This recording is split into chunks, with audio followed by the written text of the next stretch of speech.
derivative.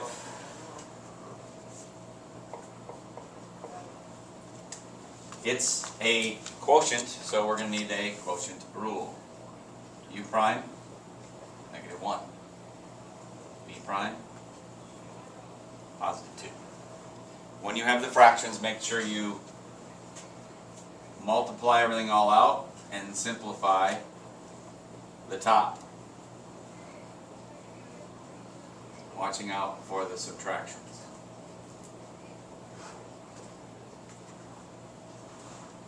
So when I'm done with that,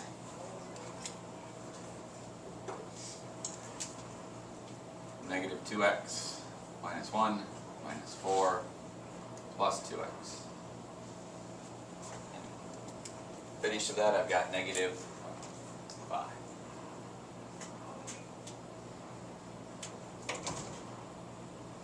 There's your first derivative.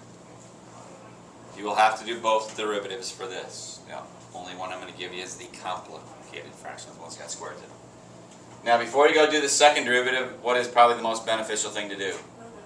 Move it up. Because there's not an x there, it's beneficial to move that up. And when I do that, when's the time that you want to keep the... when there's an x up top. Alright.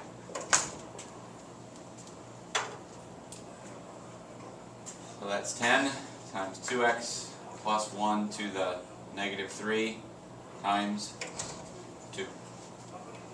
Derivative of the outside times the derivative of the inside.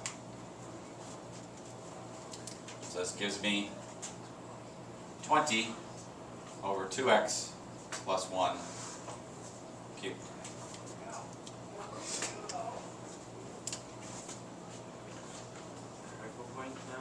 Nope. Domain and range. The domain, any thoughts? Looking at your white sheet, what do you think it is?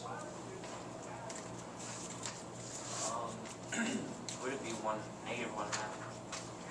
What's about -1/2? It gets the bottom 0.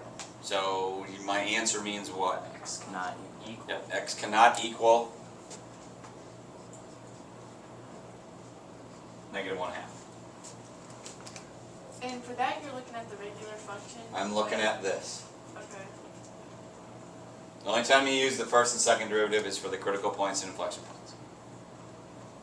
Our goal is to sketch this thing.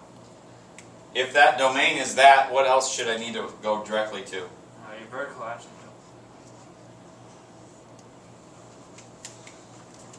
And that really is, there's a vertical asymptote where? -1/2. Where it blows up, right? At x equals -1/2. The range, do last. Don't forget about it, most of us do. Since I'm right underneath there, I'm going to go ahead and do the horizontal asymptote. Is that alright? I'm going to skip over x and y-intercept for just a second, since I'm down here at the bottom. Horizontal asymptote, how do I find it? I got to do that limit thing, right? So I got to do the limit, and it doesn't matter whether it's positive or negative infinity, because there's not a square root here, so we don't have to do any of that checking the number. So I've got 2 minus x all over 2x plus 1. What do I do to find it? What's the technique? 1/x. Divide by the Highest power. highest power of x. And that is x.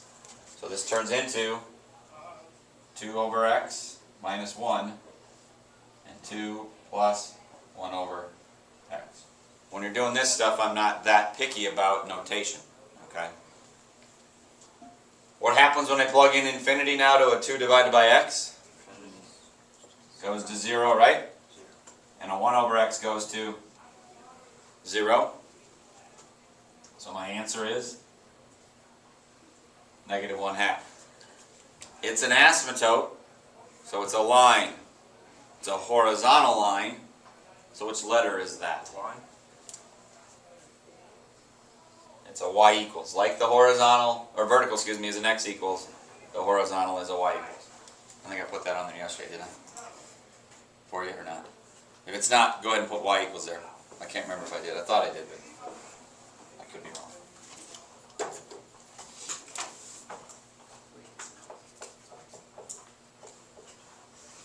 X-intercept. Take the whole thing in, let it equal to 0.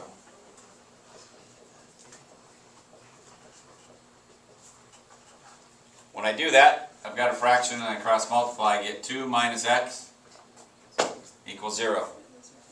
So, x equals 2. That's an x-intercept. That's the hardest of the bunch usually. With the polynomials like we did yesterday, you have to mess with stuff. Y-intercept. It's the easiest one. You just plug in 0 and you get negative, whoops, excuse me, 2 over 1 or 2. Y equals 2. X-intercept, Y-intercept, vertical, horizontal, what's next? Critical points, okay. I'm going to have to move this just a little bit, I think.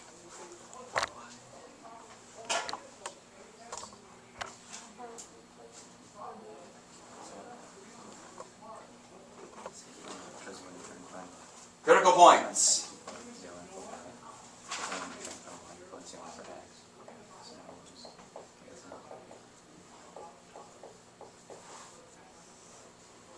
Take the first derivative.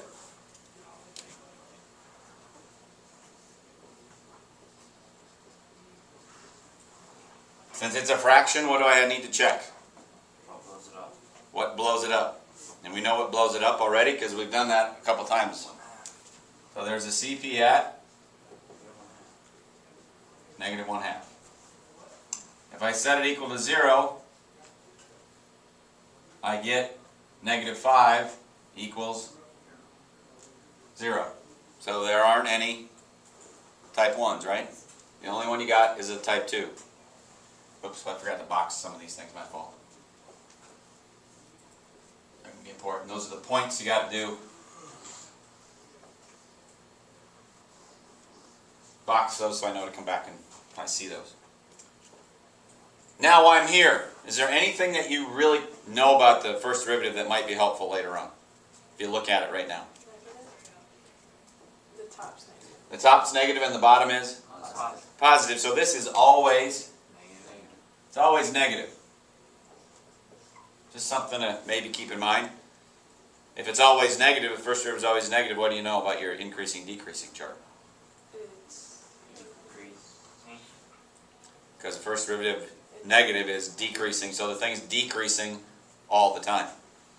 So you're kind of ahead of yourself, but you know what's going on. IPs. Second derivative, 20 over 2x plus 1 cubed.